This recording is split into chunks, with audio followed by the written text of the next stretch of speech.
You are watching the press preview, a first look at what's on the front pages as they arrive. So it's time to see what's making the headlines with Director of Demos think tank, Polly Mackenzie, and Editor of Nottinghamshire Live, Natalie Fahy. They'll be with us right through until midnight. I hope you know what you've signed up for.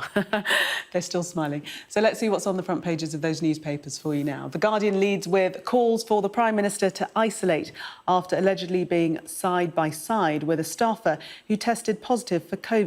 Number 10 denies they came into contact. The Times reports optimism from government scientific advisers who claim further lockdowns are unlikely as COVID cases fall. The Mail calls on Climate Conference Minister Alok Sharma to quarantine after flying to several red list countries ahead of COP26. The Mirror looks to Tokyo and a Hall of Fame as Team GB celebrates yet more success during the Games.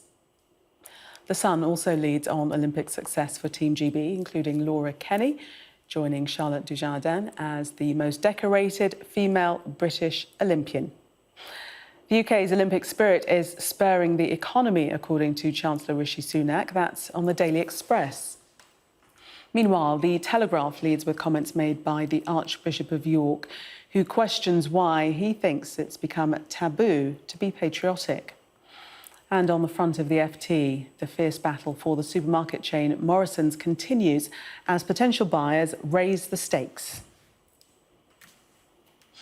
And we're joined tonight by Polly and Natalie, standing by. Good evening to you both. Let's start off first off with the Times, the front page there.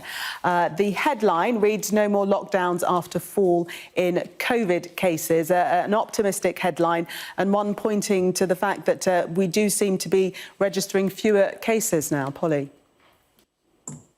Yeah, I mean, the numbers continue to be positive and going in the right direction. I mean, what scares me a little bit is I think we headlines this time last year.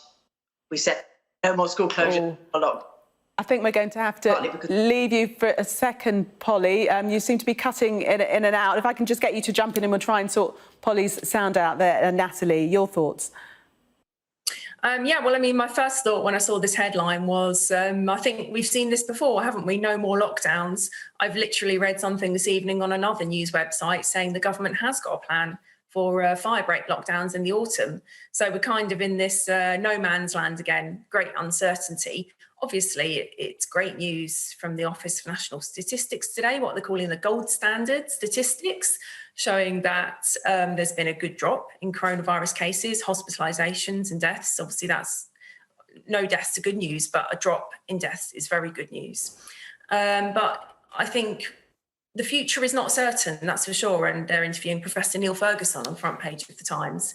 And he's been wrong about a couple of things in the past. So who knows? I think it's people have to decide for themselves to whether to be cautious or not. Obviously, they should be cautious, I would say, but, you know, we need to make sure we're taking the right precautions for your own risk level.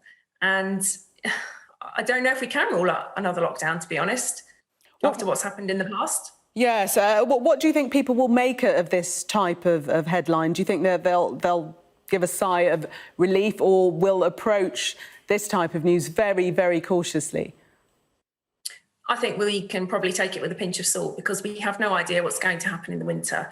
And I've seen that on the front page of the Times, they're saying it all depends on whether the NHS becomes overwhelmed in the winter. But the NHS does very often become overwhelmed in the winter with just the normal flu season. My local hospital, the Queen's Medical Centre in Nottingham, an absolutely excellent hospital, but it had to introduce an extra level of alert over the past couple of years because the strains on the services there was so great. So they had a black alert, which was a new one they'd never had before. And they've introduced that for the past couple of years. So with COVID on top of that, I can't see how the NHS is not going to become overwhelmed. I don't want to come on here and be a doom monger, but, you know, I think we have to be realistic about the fact that cases are going to go up. Things might get worse. And as we've seen in another of other reports this evening, the vaccination does not necessarily stop people passing it on as well.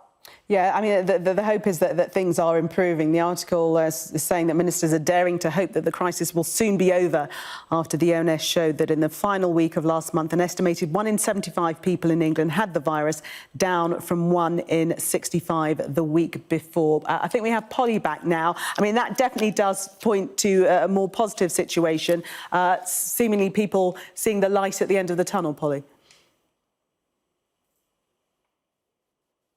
Yeah, much more cheerful news than we had any reason to expect, I think, coming out of those lockdown measures. I'm sure seasonality is part of this. And we all have to just, I think, keep our fingers crossed that the vaccination programme globally can help to keep numbers under control so that we don't see the emergence of a dangerous new variant, which could, of course, cause real harm to the progress that we've made here and in many other countries with the kind of more developed vaccination programme. Natalie, take us into The Guardian, and this is the story of the Prime Minister refusing to isolate after having reportedly come into contact with a member of staff that has tested positive for COVID, although Downing Street is saying that he wasn't within 2 metres of this member of staff, although they travelled in the same plane. What do you make of this story? Well, I mean, The Guardian seems to be saying something completely different to that, and they were in very close contact together and went to a number of functions together. So it's just the kind of, I don't think this is going to go away for Boris Johnson at all. And he'll probably will be forced to isolate. I mean, he's already retreated to Chequers, which has been his isolation place before. So maybe he's getting ready for it, I don't know. But I think from a normal member of the public's point of view, it's going to be seen as one rule for you, another rule for us, yet again. And the confusion over who should isolate, who shouldn't isolate. Why does the Prime Minister not have to isolate? We had the whole argument over Alok Sharma coming out today as well. He's been jetting all over the world to red zone countries, and apparently that's highly important and he doesn't have to isolate. But lots of other people would say their jobs are really important to the running of the country as well. So I think we need some clarity on the isolation rules, and just to hear from Boris Johnson why he thinks he shouldn't have to isolate. Polly, do you think this story is likely to blow up, or have Downing Street put the lid on it? I think we're getting close enough to August the 16th when those of us who've had 2 vaccinations won't have to self-isolate if pinged, just take tests. The kind of the argument will start to fall away. I mean, the government's repeatedly said they're not going to bring that date forward. Seems to me, kind of with the numbers going in the direction that they are, that's probably both just a political mistake, actually, because when they refused for 3 hours or something to self-isolate when they were pinged a few weeks ago, and then changed their minds when it was seen, as Natalie says, to be controversial and one rule for them, another rule for other people. And so to go through this again, I can understand why the Prime Minister, who's trying to go about his job, would feel frustrated at getting endlessly pinged. But of course, lots of us have been through that. Lots of British people will be trying to go on holiday and finding themselves pinged just at the moment when they don't want to be. So I think the solution is to eliminate the hypocrisy, use this as an incentive to encourage more people to come forward for their vaccinations, and just move to this situation where if you're double vaccinated, you've just got to test if you've been close to somebody who's confirmed with COVID. Let's have a look at the Yorkshire Post next. And this is a story about rural communities not being served sufficiently by the NHS. Natalie. Yeah, I mean, it's quite right of the Yorkshire Post to highlight this. There are so many inequalities in healthcare all around the country, and rural communities are well known for being one of those, but also inner cities, coastal areas. I also oversee Lincolnshire Live as part of my patch, and Chris Whitty recently published a report saying coastal communities are really badly affected by health inequalities as well. I don't know how that compares to rural communities, but I think that the point the Yorkshire Post is making could probably be widened out to many areas in the country, that we do need better healthcare for people who are isolated. I think people in rural communities are probably more elderly, as they are in coastal communities, so more likely to suffer from long-term health conditions. And, it's a good point they're making. I fully agree with it. But what's going to be done about it? Well, that's the question, isn't it?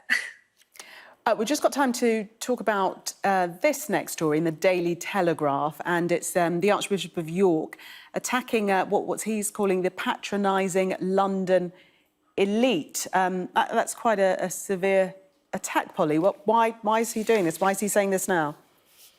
It's very fashionable, I think, to attack the patronising London elite. I'm surprised he didn't say that they were also metropolitan. But actually, he's got a point. He's talking about the fact that it is perfectly possible to be English, to love being English, to celebrate Englishness in a way that's not about an ethnic identity, but about a civic one that is open and modern and inclusive of all sorts of diverse, different kinds of people and can be celebrated. And he's criticising those who criticise those who feel English on the assumption that if you feel English, you must be a sort of small-minded racist. I actually think he does have a point, but we're actually getting to this stage where he's kind of 10 years behind the argument, right? This was an original point about 10 years ago. And actually, if you think about what happened during the Euros in particular, it felt like the real coming of age of a story of Englishness that was not about petty-minded, small Englandiness. It was just about inclusion. And so he's kind of right, but I don't think the way to land that permanently is to start being snarky about metropolitan elites, because the kind of point of inclusiveness is that metropolitan people get to be part of Englishness as well as, rural people or people from small towns in the north. Natalie, do you think we need to redefine Englishness? Is that what's at stake here? I'm not sure about that. I think we probably need to reclaim Englishness and shake off the kind of things that people feel awkward about being English. Redefine it? I don't know. Maybe there's an opportunity at the moment because none of us can go abroad, really. So we're all rediscovering different parts of the country, and this is the time to be proud of our country again and rediscover it all. In Nottingham, we have the biggest St George's Cross in the country on the council house every single year, which looks fantastic. That's done by Nottingham City Council. But you always get people moaning about it and saying, this makes me feel uncomfortable. But I think they should continue to do it. And we should just, go through that until we get to the other side and realise that it's actually fine to be English. Can we just be comfortable with it and not awkward? Natalie, thank you very much. Interesting take there, Natalie and Polly. Thank you very much for the moment. We are going to take a break. Coming up, the imminent rise in energy prices and the claim that green energy will not cut bills for a decade. We'll discuss that next.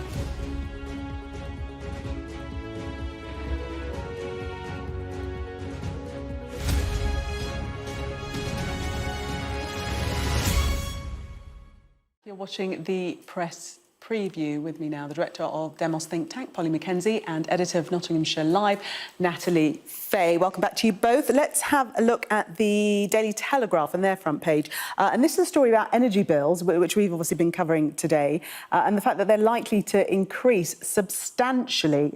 People are extremely worried. Polly?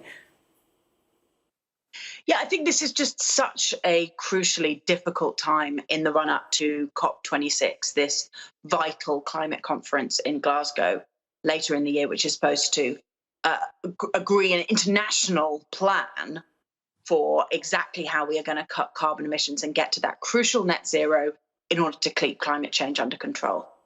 But right at this exact moment when the government needs to hold its nerve and encourage other countries to make these potentially difficult political commitments around that carbon transition, energy prices are going up. And it's not primarily to do with the green incentives that are built into our energy system. It's actually to do with fossil fuel prices, as you've been reporting. It's going to put pressure on families. It's going to cause political problems. Already we're seeing Conservative MPs really, really worried both about, the direct cost to their constituents and that kind of the political storytelling. Is the government, because of climate change, going to add on, more cost, more leverage into bills? There's talks about boilers. There's talks about heat pumps being put into people's homes. The crucial thing we have to remember is that we do not have high energy prices in this country. We have high energy bills. The amount we pay per unit of electricity or gas is relatively low compared with our neighbours. We just have really, really inefficient, badly insulated homes. And that's an infrastructure investment that can improve jobs and actually save money in the long term. It's just in the they've got long to hold their term, in the nerve. long term. But the essence of the story is that cheaper green energy won't reduce consumer bills for at least a decade, and the average increase is £153, which is substantial to very many families. Let's have a look at the Daily Mirror and the Olympics. Great news. We're fourth in the table now, Natalie. Yeah, I mean, it's absolutely fantastic. I see the Express is leading on it as well and saying apparently it's a boost to the economy, how well we're doing in the Olympics. I mean, I'm not really sure about that, but it's great to see it, definitely. And today's been called Ladies' Day because so many women ended up on the podium, which is absolutely fantastic from my point of view. But, you know, it's more than that. It's about inspiring the next generation to be active and to take up sports that they might not have thought of. I mean, skateboarding, for example, I know, had a brilliant Olympics. Who knew? You're going to get your skateboard out, aren't you? Yeah. Ladies, thank you both. Good to see you.